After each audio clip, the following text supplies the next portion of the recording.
میں التوا دینے کا تصور ختم سمجھا جائے۔ زمین کے تنازع کیس کے دوران چیف جسٹس قاضی فاضل عیسیٰ کے ریمارکس۔ وکیل سے کہا، آپ کے توسط سے باقیوں کے لیے بھی یہ پیغام ہے کہ تاریخ لینے والا رجحان اب نہیں چلے گا۔ عدالت عظمیٰ میں زیر التوا مقدمات کی تعداد کافی زیادہ ہے، یہاں تو ایک تاریخ پر نوٹس اور اگلی تاریخ پر دلائل ہو جانے چاہیے۔ 3 رکنی بینچ نے وکیل کی جانب سے تاریخ لینے کی استدعا مسترد کر دی۔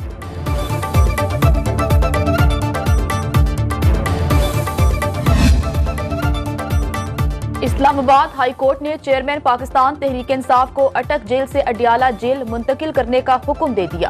چیف جسٹس عامر فاروق نے چیئرمین پاکستان تحریک انصاف کی اٹک جیل سے اڈیالہ جیل منتقلی کی درخواست پر سماعت کی۔ استفسار کیا، کل اگر آپ رحیم یار خان کی جیل میں بھیج دیں تو وہاں جیل ٹرائل کریں گے؟ عدالت نے ایڈیشنل اٹارنی جنرل منور اقبال دوگل سے جواب طلب کر لیا۔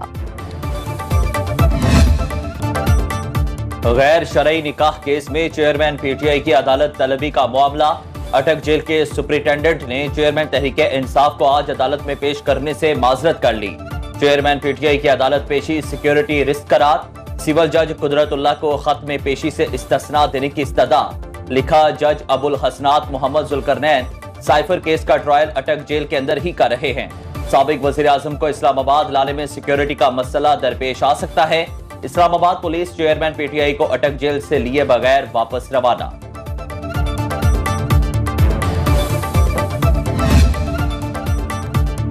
چیئرمین پی ٹی آئی کے خلاف سائفر کیس کی سماعت ان کیمرہ ہوگی یا نہیں؟ اسلام آباد ہائی کورٹ نے فیصلہ محفوظ کر لیا۔ چیف جسٹس عامر فاروق نے وکلاء کے دلائل سننے کے بعد فیصلہ محفوظ کیا۔ ریمارکس میں کہا، یہ کرمنل اپیل نہیں، ضمانت کا کیس ہے۔ ریکارڈ کو دیکھ کر فیصلہ کریں گے کہ کیس کو کیسے لے کر چلنا ہے۔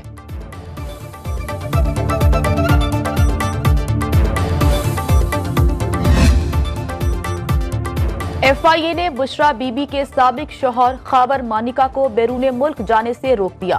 خاور مانیکا امارات ایئر لائنز کے ذریعے لاہور سے متحدہ عرب امارات جا رہے تھے۔ وفاقی تحقیقاتی ادارے نے نان سٹاپ لسٹ میں ہونے پر خاور مانیکا کو روکا۔ خاور مانیکا اینٹی کرپشن کے حوالے اینٹی کرپشن حکام کے مطابق سرکاری رقبے پر ناجائز تعمیرات کے الزام میں خاور مانیکا کو گرفتار کیا۔ ملزم کے خلاف ڈپٹی کمشنر کے ریفرنس پر انکوائری جاری ہے۔ چیئرمین پی ٹی آئی اور گرفتار کارکنوں کے بغیر بھی شفاف انتخابات ہو سکتے ہیں۔ نگران وزیر اعظم انوار الحق کاکڑ نے واضح کر دیا، بولے تحریک انصاف کے ایسے افراد جو کسی غیر قانونی سرگرمیوں میں ملوث نہیں، وہ الیکشن لڑ سکیں گے۔ پی ٹی آئی کی تنقید بلا جواز، انتخابات فوج یا نگران حکومت نہیں، الیکشن کمیشن نے کرانے ہیں۔ عدلیہ کو